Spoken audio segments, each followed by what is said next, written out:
اعوذ باللہ من الشیطان الرجیم بسم اللہ الرحمن الرحیم۔ ہمارا آج کا لیکچر جو ہے میت کی دعا پر مشتمل ہے۔ ایک دفعہ میں نے ایک لیکچر سنا تھا ڈاکٹر اسرار احمد کا،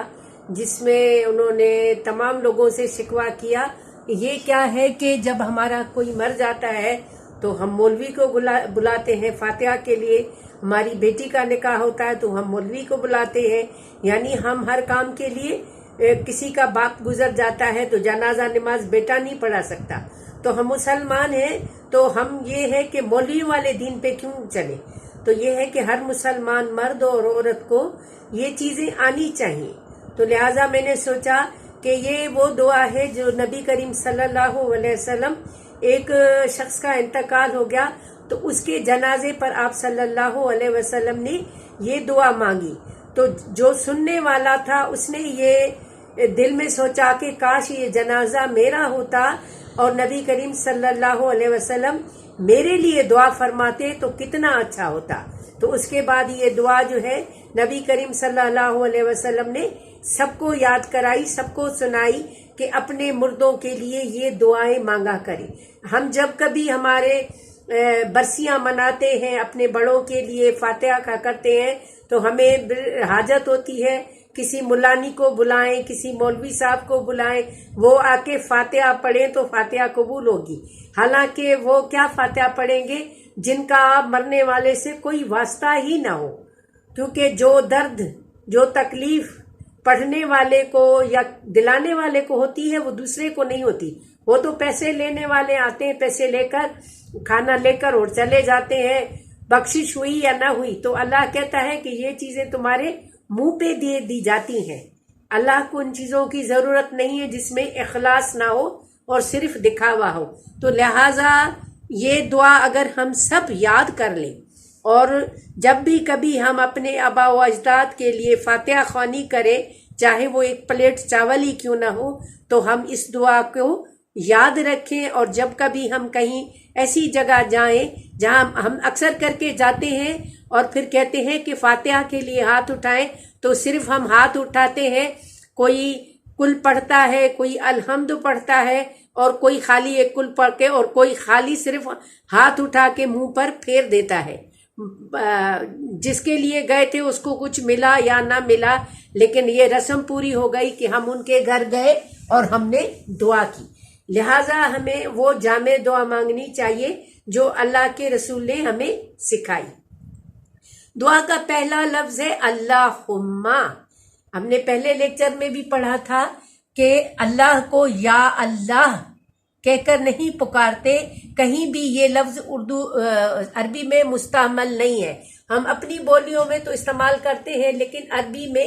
یہ استعمال نہیں ہوتا، اور عربی میں پکارنے کے لیے، ندا کے لیے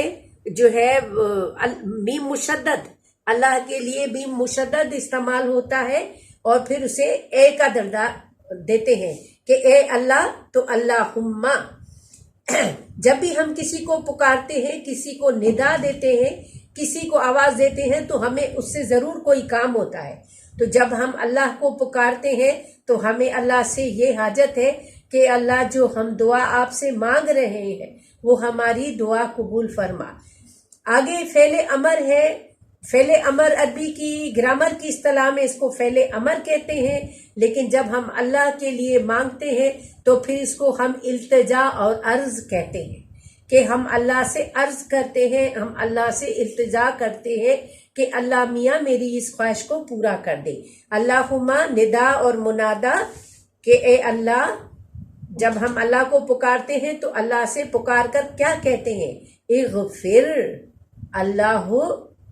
اللہم اغفر۔ میم پر جو زبر ہے اس کو غین سے ملائیں گے، مغفر کہیں گے، اور لیکن اگر ہم اللہم کو الگ پڑھتے ہیں تو پھر ہم اغفر کہیں گے، تو بخش دے۔ فعل امر کا فاعل ہمیشہ انت ہوتا ہے، کیونکہ حکم ہمیشہ سیکنڈ پرسن کو دیا جاتا ہے، مخاطب کو دیا جاتا ہے، جس سے ہم بات کر رہے ہوتے ہیں اس کو دیا جاتا ہے۔ تو یہاں جو ہمارا مخاطب ہے سو اللہ ہے، اور ہم اسے التجا اور عرض کرتے ہیں کہ اے میرے اللہ، مغفر، تو بخشش فرما،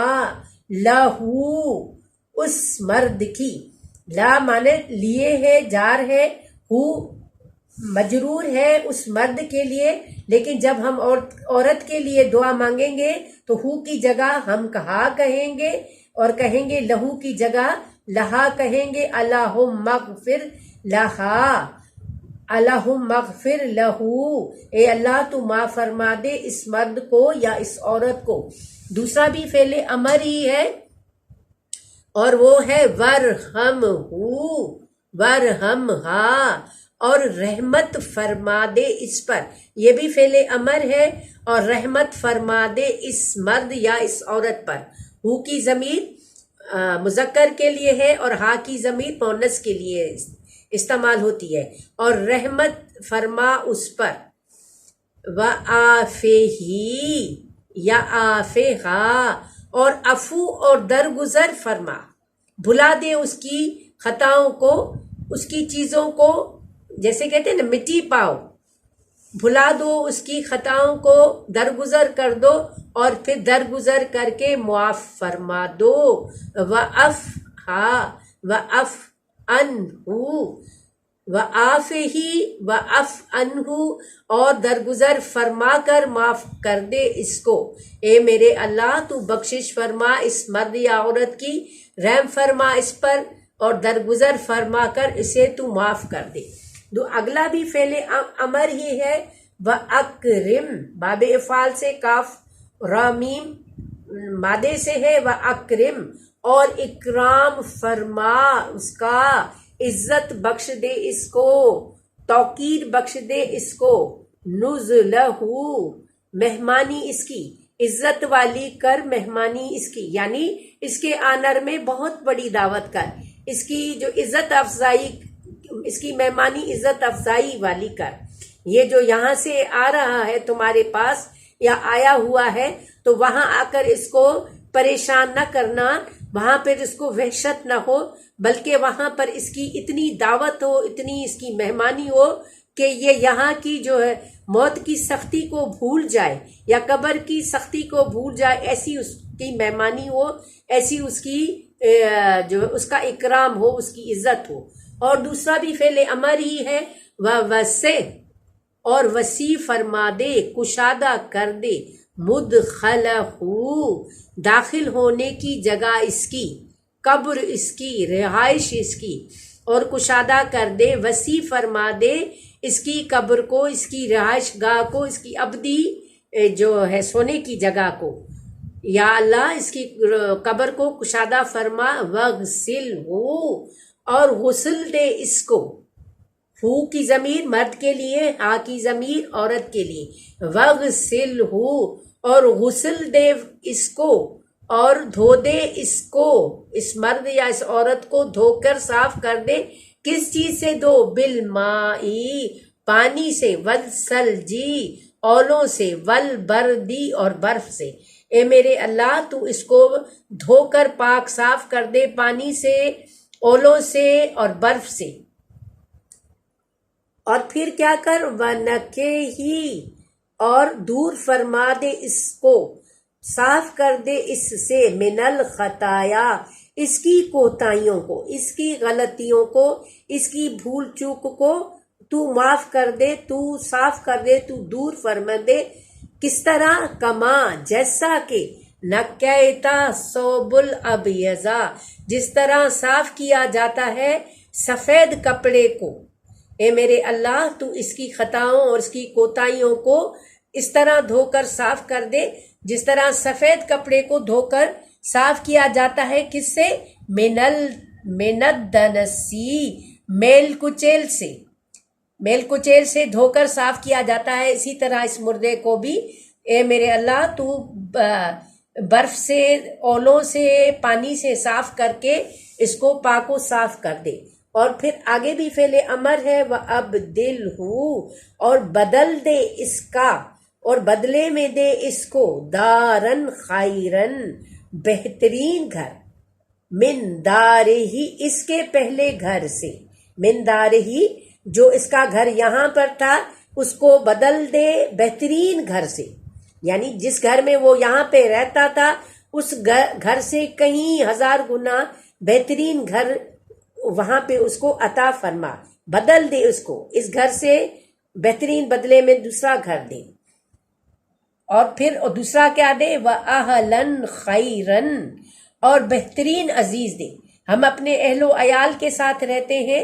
ہمارے احباب ہوتے ہیں، ہمارے ماں باپ ہوتے ہیں، بھائی بہن ہوتے ہیں، سسرالی رشتہ دار ہوتے ہیں، یہ سب ہمارے اہل و عیال میں شمار ہوتے ہیں۔ تو بہترین عزیز دے، جن عزیزوں کے ساتھ وہ دنیا میں رہتا تھا ان عزیزوں سے بہترین عزیز وہاں اسے جو ہے میرے اللہ تو دے دے۔ وَزَوْجًا خَيْرًا مِّن زَوْجِهِ، اور بہترین ساتھی دے یہاں کے ساتھی سے، یعنی یہاں پر جو اس کا گھر تھا اس سے بہترین گھر دے، یہاں پر جو اس کے عزیز و اقارب تھے ان سے بہترین عزیز و اقارب اسے وہاں عطا فرما، اور یہاں پر جو اس کا ساتھی تھا اس سے بہترین ساتھی اس کو وہاں پہ عطا فرما۔ وَأَدْخِلْهُ، اور داخل فرما دے اس کو،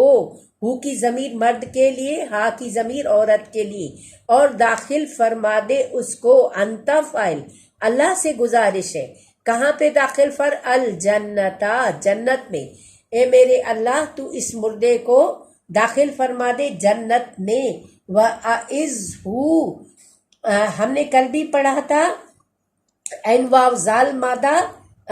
آزا یعوذ او اس کا مطلب تھا محفوظ رکھ، فعل امر تھا، کل ہم نے پڑھا تھا وَأَعِزْ۔ اس لیے اگر آپ کل کے چیز کو یاد کرو گے تو آج آپ کو تکلیف نہیں ہوگی، اگر آپ نے کل کے لیکچر کو اچھی طرح پڑھا ہوگا تو یہاں پر آج آپ کو اعز مشکل نہیں لگا ہوگا۔ اس کے معنی ہے پناہ میں رکھ، اس کو حفاظت فرما، اس کی محفوظ رکھ، ہو اس مرد کو، ہاں اس عورت کو، کس سے محفوظ رکھ؟ من عذاب القبری، قبر کے عذاب سے، و من عذاب الناری، اور آگ کے عذاب سے۔ اللہ سے دعا ہے کہ اللہ تعالیٰ جس طرح سے نبی کریم صلی اللہ علیہ وسلم نے اس شخص کی لیے یہ دعا مانگی تھی، تو ہم بھی اپنے عزیز و اقارب کی فاتحہ کے لیے جب اس دعا کو پڑھیں تو اللہ میاں تو قبول فرما، ہماری زبان کی لغزش کو مت دیکھ اور ہماری طرف سے اس چیز کو قبول فرما۔ اس سے پڑھنے کا مقصد یہ ہے کہ ہم دین کو اس طرح سے سیکھیں کہ دین کو رائج کر سکیں، ہم دین کی بڑی بڑی مشکل چیزوں کو سیکھیں اور ہم اس کو رائج نہ کر سکیں تو پھر ہمارے لیے دین کا سیکھنا تھوڑا سا مشکل ہو جائے گا، کیونکہ ہم اس کو اپلائی نہیں کر سکیں گے۔ اور یہ تو چیز ہے کہ ظاہر ہے ہم اپنے عزیز و اقارب میں، اہل و عیال میں، ملنے والوں کے ساتھ ملتے ہیں، اور عام طرح سے پھر جو گھروں میں بھی ہم فاتحہ وغیرہ کرتے ہیں تو اس طرح کی اگر دعا ہم مانگیں تو ہمیں جو ہے خالی منہ پر ہاتھ پھیرنے سے ہم لوگ بچ جائیں گے۔ اللہ سے دعا ہے کہ اللہ ہماری اس کوشش کو قبول فرمائے اور ہمارے لیے عربی کو پڑھنا اور سننا اور سمجھنا آسان فرمائے۔ میری سب اسٹوڈنٹ سے گزارش ہے کہ اس لیکچر کو آپ ضرور لکھیں اور اپنے نوٹس بنائیں، کیونکہ جب آپ نے سنا، آپ 2 دفعہ 3 دفعہ سنیں گے تو آپ کو، اور پھر جب لکھا ہوگا تو پھر یہ ہے کہ آپ کا محفوظ ہو جائے گا، پھر جب کبھی آپ اس کو